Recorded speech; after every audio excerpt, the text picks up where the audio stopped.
देखिए, वन विभाग का तो मैं समझता हूँ कि भगवान ही मालिक है। पहले अंकिता के माता और पिता कोटद्वार आए हुए थे।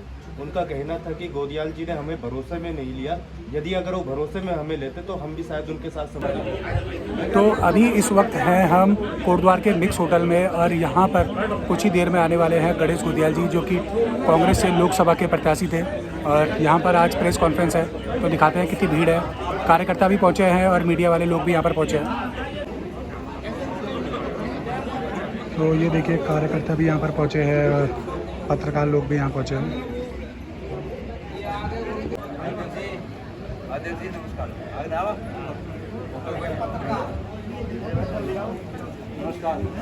तो ये तस्वीरों में आप देख रहे हैं गणेश गोदियाल जी हैं, लोकसभा के प्रत्याशी, यहाँ पर सुरेंद्र सिंह नेगी का आशीर्वाद देते हुए और उनकी धर्मपत्नी के पैर छूते हुए यहाँ पर गणेश गोदियाल जी।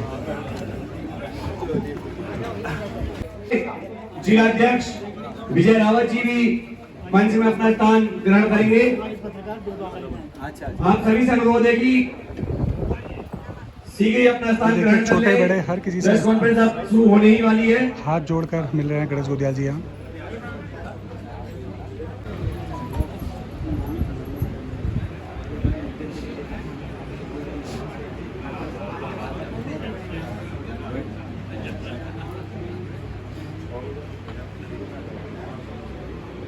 लोकसभा क्षेत्र की जनता को तहे दिल से धन्यवाद देता हूँ कि हम सब पर जो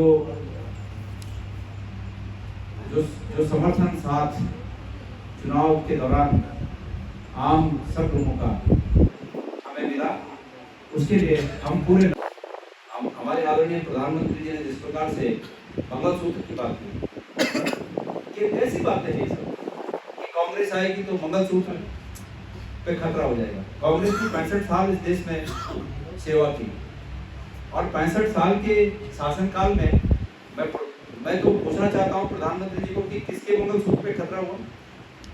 और कल मैंने इस बात को कहा, आज भी कहना चाहूँगा कि कांग्रेस के समय में 2014 तक जब कांग्रेस सत्ता में थी, जब तक 28,000 का ग्राहक सोना, और आज इस देश में बतरे आप लोगों के भी परिचय के लोग होंगे जिनके घरों में आज शादी होंगी, लेकिन 2 तोले का मंगलसूत्र बनाना दुभर हो गया है। बतरे होंगे आपके परिचय, मेरे तो हैं बहुत से। मतलब लोग कहते हैं कि आदत पूरी की अंगूठी बनाना मुश्किल हो गया। अगर एंगेजमेंट मांगन करना तो ये मांगन में आदत पूरा अंगूठी बनाना मुश्किल हो गया। बतरे बड़ी एक नहीं दर्जनों ऐसे लोग हैं। और उसके बाद प्रधानमंत्री जी मतलब इस बात को कह रहे हैं कि कांग्रेस आएगी तो हो जाएगा। जहां हमारा विचार नहीं पहुंच पाया होगा वहां निश्चित रूप में ये हमारी कमजोरी है। वोट देने वाले की कोई कमजोरी नहीं है। अगर हमारा विचार कहीं नहीं पहुंचा है तो वो निश्चित रूप से हमारी कमजोरी है। और वक्त आएगा, ऐसा वक्त अगर कहीं लगेगा, हमें ऐसा लगेगा कि हाँ हम कमजोर हैं रिजल्ट के बाद, तो वो हम मानेंगे कि हमारा विचार वहाँ नहीं पहुंच पाया, हमारी कमजोरी है। लोगों ने भी महसूस किया होगा, लोग अपना हमें वोट देना चाहते थे, मेरा विश्वास है कि लोगों ने दिया है। लेकिन अगर कहीं आपके अनुसार जो कमी आप बता रहे रही होगी तो उसके लिए हम जवाबदार हैं।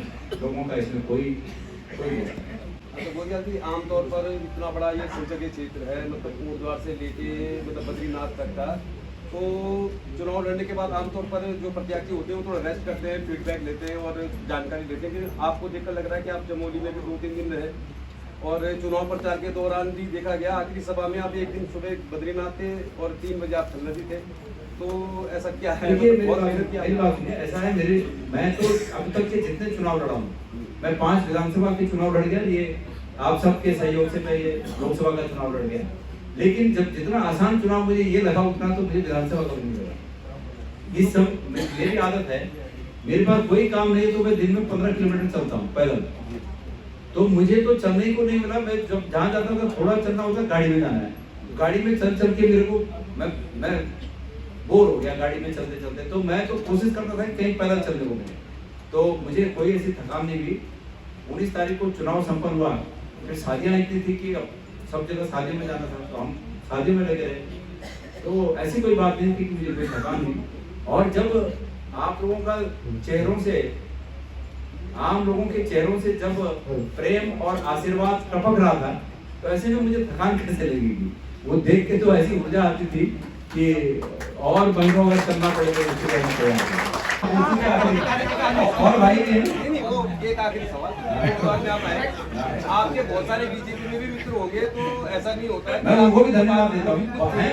बीजेपी से क्या फीडबैक मिल रहा है? मुझे बतेरे बीजेपी के हमारे मित्रों ने फोन करके कहा कि हम बड़े बीजेपी में हैं, लेकिन गोदियाल जी हम इस प्रदेश की भलाई के लिए हम चाहते हैं कि इस समय हम आपको जिताएं। तो मैं उन सब साथियों का धन्यवाद देना चाहता हूँ। मेरी कोशिश है कि इस प्रदेश को बेरोजगारी से मुक्त करना, ये मेरी कोशिश है। मुझे मुख्यमंत्री बनने में बिल्कुल इंटरेस्ट नहीं है, लेकिन इस प्रदेश में बेरोजगारी से अगर मुक्ति पानी है तो सरकार भी ऐसी होनी चाहिए जिसमें इच्छा शक्ति हो कम से काम करना है।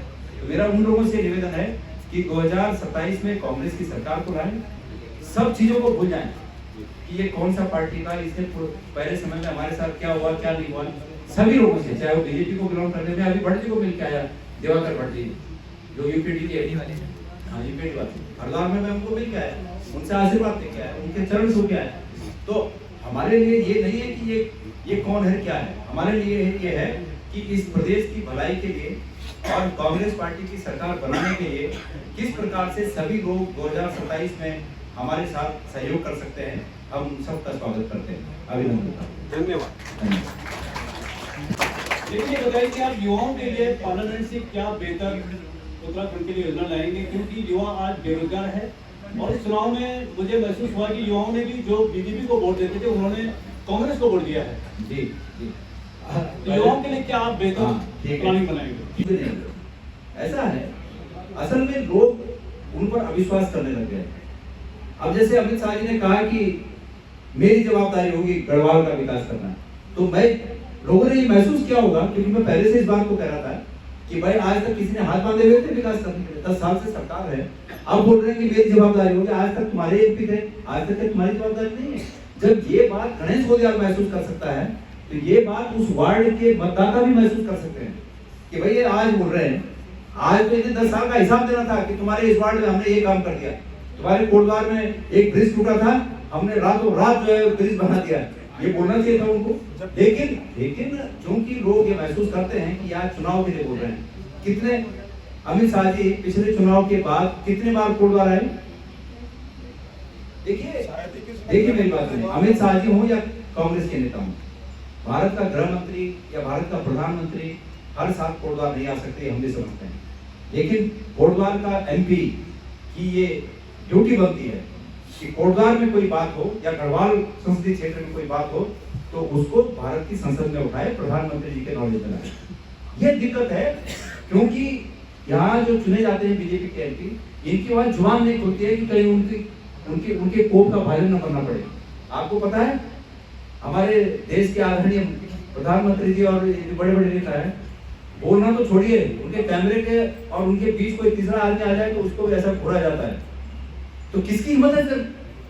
तो लोग तो अपनी ड्यूटी बजा रहे हैं और अपनी पेंशन पका रहे हैं कि भाई चलो ठीक है, अपनी पेंशन पक रही है, अपनी ड्यूटी पक रही है, बाकी जनता गई एक तरफ। तो इस तरह की बात चल रही है और गढ़वाल की जनता को इस व्यवस्था में बदलाव नजर आएगा। उनके आशीर्वाद से अगर मैं जाता हूँ तो इस बात में बदलाव नजर आएगा।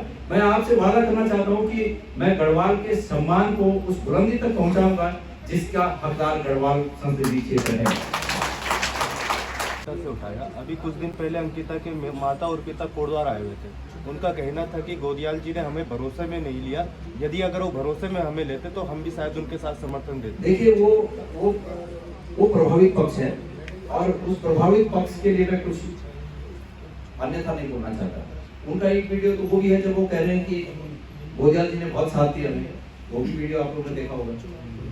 तो उनको विश्वास में किस रूप में लेना है मैं नहीं जानता, लेकिन ये जरूर है कि यूपीडी के जो उम्मीदवार हैं वो जब मेरा टिकट डिक्लेयर हो गया था तो एक बार उन्होंने मुझे कहा कि हम आपसे मिलना चाहते हैं और मैंने कहा ठीक है मिलना चाहते हैं। मेरी ये इच्छा थी, इसमें इसको छुपाने में कोई मुझे नहीं लगता है कि मुझे छुपाना चाहिए। हर चीज़ आप लोगों को पता होनी चाहिए, जनता को पता होनी चाहिए। मेरी ये इच्छा थी कि वो हमें समर्थन दें और इस मुद्दे को हम मिलकर लड़ें। मेरा आज भी अंकिता भंडारी के हत्याकांड में उनके माता पिता को जो भी कानूनी मदद चाहिए होगी या जो मैं उसके लिए वचनबद्ध हूँ। मैंने ये पहले कहा है कि जिस सीमा तक वो हमारी मदद चाहते हैं उस सीमा तक हम उनको मदद करने के लिए तैयार हैं हम वहाँ उस समय वकील लेके गए थे, उन्होंने मना कर दिया कि नहीं हम अपना वकील करेंगे। लेकिन अब जबकि मेरा टिकट डिक्लेयर हो गया था तो जो यूपीटी से चुनाव लड़े उन्होंने मुझे कहा कि जरा मिलना है, तो मैं ही चला गया मिलने। मैंने कभी ईगो नहीं पाला कि मैं कांग्रेस पार्टी का कैंडिडेट हूँ, मैं क्यों मिलूँ, आप आओ, मैं ही चला गया मिलने ऋषिकेश में। तो नेगी जी जब उनसे बात हुई तो उन्होंने कहा कि आप अपना टिकट वापस कर दो, मुझे कहा। तो मैंने कहा क्यों कर दो? तो उन्होंने कहा कि आपके बड़े नेताओं ने हमसे वादा कर रखा था कि हम आपको चुनाव लड़ाएंगे। किसको? उस व्यक्ति को। अंकिता के माता पिता ने नहीं कहा मुझे, वो नहीं मिले मुझे, और उस व्यक्ति ने कहा जो यूपीटी से चुनाव लड़े कि आपके नेताओं ने कहा कि आपको चुनाव लड़ाएंगे। मैंने कहा भाई अगर हमारे नेताओं ने ये कहा कि आपको चुनाव लड़ाएंगे तो आप टिकट वापस करने के लिए मुझे क्यों कह रहे हैं? आप सीधा वहां बात करो और वो टिकट चेंज कर दें, आपको लड़ा दें, मुझे कोई आपत्ति नहीं, मैं आपके लिए भी काम करूंगा। पर मैं ये कह दूं कि मैं नहीं लड़ता तो ये तो तौहीन होगी पार्टी की। और पार्टी ने मुझे फोन करके हमारे नेताओं ने कहा कि भाई आपको चुनाव लड़ना है। मैंने नेगी जी से बात की कि नेगी जी आप लड़िए, सब ने कहा कि नहीं हमको लड़ना है।